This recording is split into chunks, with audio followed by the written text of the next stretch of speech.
Hi, welcome to that pocket book that we're making at the moment. So this is the book that I've got here with these pages with all different pockets on them. We've already made some. So this time we're making a pocket page like this, which has got a zip on it.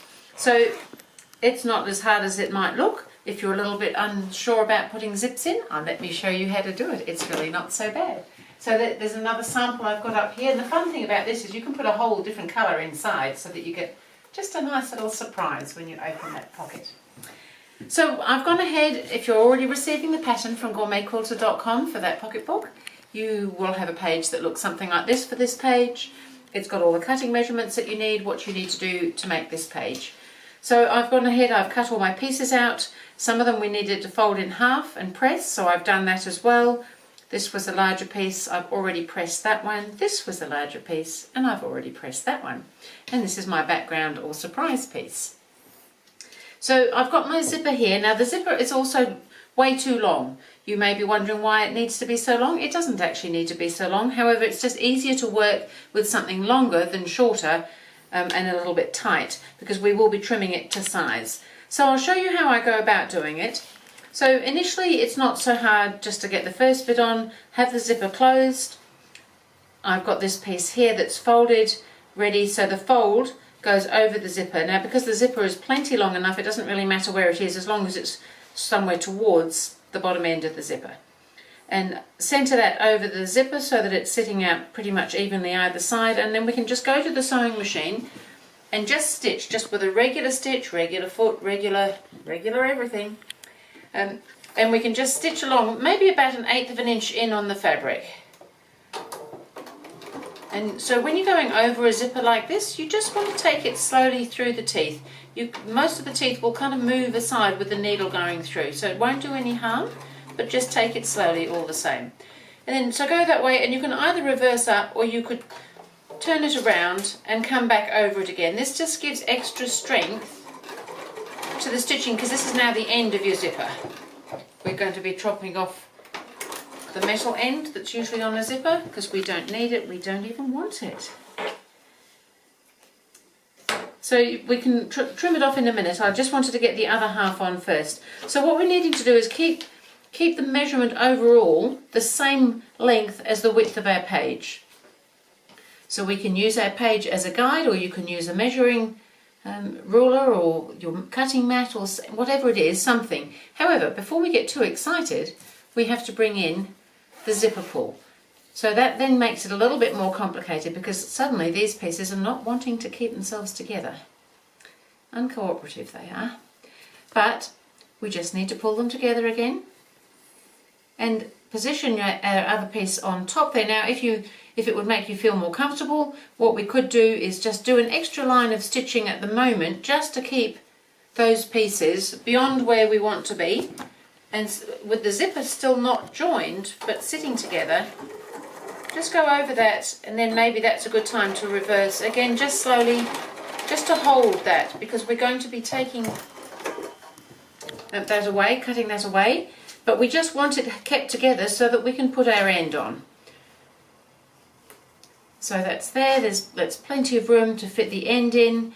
So keep the zipper teeth together as much as possible. Again, centering this above and below. You probably can't see it on there because it all looks the same. And now you could pin that to there, or you could clip it. I'm just going to pick it up and take it to the sewing machine, and I'm going to do exactly the same as I did here. I'm going to go there and I'm going to go back again, because that's going to then be the end of the zipper. So again, roughly 1/8 of an inch in from the fold. Keep your zipper teeth together, and then maybe just turn that around and sew back over the zipper again so that you stay on your same line of stitching. You've already put a zipper in. How clever was that? So now but you do need to make sure you've got that zipper pull in there. So now we really don't need all this, and we don't need it going into the side of the book. So you want to trim it reasonably close up, like not right next to you stitching, but maybe within like 1/4 of an inch or so that when that's sitting ready to be joined into our page, it won't be getting in the way of our seam allowance there. And the same thing at this end. so we really didn't need all that length. And so we've got our zipper ready to go already. How amazing is that? So that's the first stage. Now we have to put it in between our two other pieces to actually make it sit within the pocket. Because we've already got a fold, so we had these longer pieces, we folded them in half so that we're working with a nice neat edge. We're just going to position that on there. It should all be the same length, and we're going to stitch it. So this time we'll need to work with a zipper foot, so I'm going to go ahead and get my machine all set up, and then I'll come back and show you how to actually stitch that in. So I've gone ahead, I've just clipped that in place, so nothing hard about that.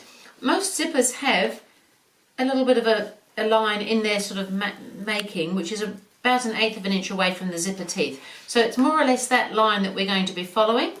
We want to position this fabric so that it's sitting about 1/8 of an inch away from the actual teeth. We're going to have about a 1/2 inch gap between our two pieces of fabric, and that works nicely. So I've put a clip at each end. If you want to do some extra pinning or something in between, that's absolutely fine, and I suggest that you just pin right across rather than along, so that when you get to the pin you can still pull it out before you sew it if you want to, but you may not need to. You can sometimes sew straight over them, and what it won't do is get in the way or stick into you facing towards you. So I'm going to go to the machine now. I've got my zipper foot on.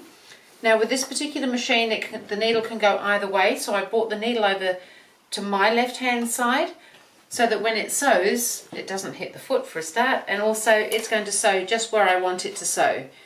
So I'm just using a straight stitch, otherwise nothing else has changed, just the foot. And I'm just going to start out at the end here, and I'm stitching about 1/8 of an inch away from the fold on the larger piece of fabric. And I'm just going to come all the way along there, and I can take those pins out as I go. So just keep an eye that things are staying fairly straight.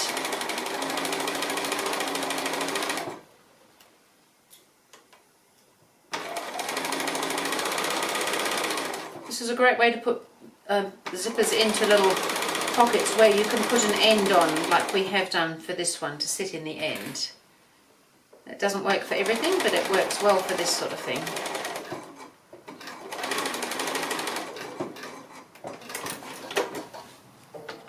So that's already in there now, looking good. Now if we stitch again just a little bit away, maybe the same distance away again, fairly close again, you'll most likely be able to catch the zipper in a second row of stitching, which just gives it a little extra strength. When we pull on zippers they do use a little bit of oomph. So I'm just coming in quite close, hopefully catching the zipper at the same time as well.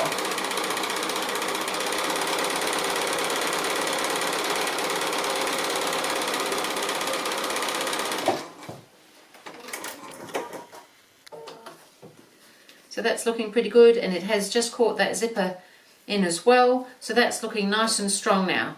So that was really quite good, and now we've got to do exactly the same thing with the other large folded piece for the main part of our pocket. We're just having that so that it's nice and double, and I'm just going to pop that on here just exactly the same way. I can put my clips in and I can sew it so I can turn it round to go in the machine. I don't have to change anything on the machine, or if you want it to go the other way, you can always move your needle across if you have one of those sort of zipper feet.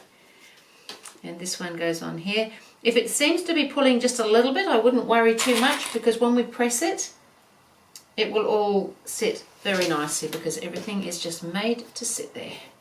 So I'm just positioning it just the same. I'll put a couple of those pins in again, and then I'll go ahead and do my 2 rows of stitching and then show you how to finish off the pocket as well. Nothing hard about that. So much fun to put a zip in. So I've gone ahead, I've done the stitching, my zipper's working quite nicely. Very pleased about that.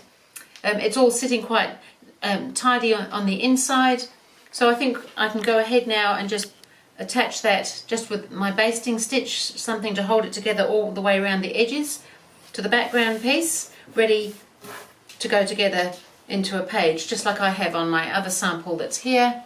So I've got my background page just attached with a 1/4 inch all the way around the edge, just so that it's ready to make up into the page for the book.